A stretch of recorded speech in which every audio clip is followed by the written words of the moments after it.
I base my decision on that. I listen to the experts in every area so far. I don't know why I would stop now. Mrs. Sutton? Sure. This was helpful to hear the clarification on the quarantine. That is what I have heard from parents as the biggest concern. The parents I have spoken with are not for masks, as many people are. However, they are really not for quarantine, and they are not for homeschool. And so my understanding is that what can we do to keep our kids safe and keep our kids in school? And that's what we have to do.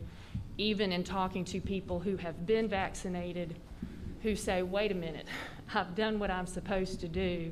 However, we have such low, I feel like it's a low number among student population, that we have to do what is necessary to keep our kids in school. Mr. Badgett? I hate this. I think we probably all agree on that. We can agree.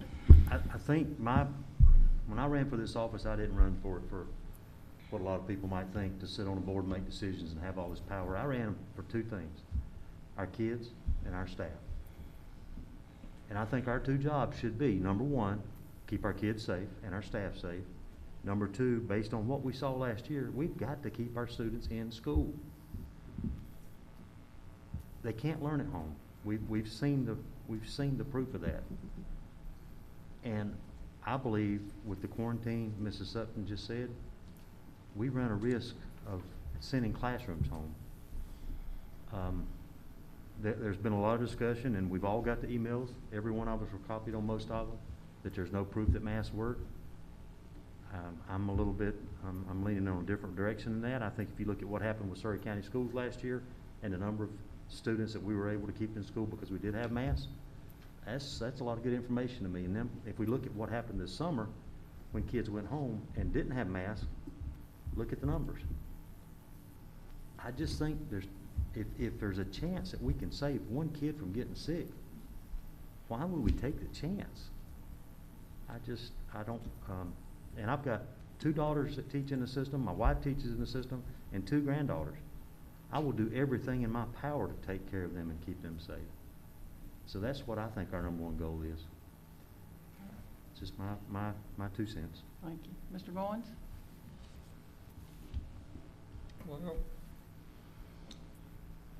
I'm leaning towards letting the parents make the decision about wearing masks, especially K-5. I just, when these kids go home on Friday and the staff goes home, I don't think any of them's gonna be wearing a mask anywhere they go, either the students or the staff. Now, I don't know. I've seen very few people all during the summer, everywhere I've traveled. I've just seen a few people sporadically with a mask on. I don't know why the spike is, gone up now, but from the calls I received on the phone and from emails, the vast majority have asked and pleaded to leave it up to the parents, whether they mask or not. If they want to wear a mask, that's fine. I think maybe on the buses home they should wear a mask. I think it should be left up to the parents. Any other comments? The ones I have spoken to would like for it to be parent choice, but there again, when you explain the quarantine, the ones I have spoken to will have changed their mind. Well, I mean, you can always change. Mm-hmm. I think that's a good point, but it would be easier to go easy on restrictions than it is to make them tougher. I think when you try to make them tougher, that never goes over well.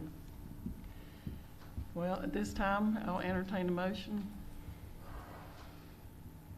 Mrs. Sutton, do you have one? I'll make it. I have kids in school. Okay. I'll second.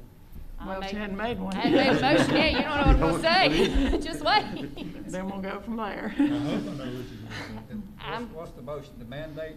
I'm going to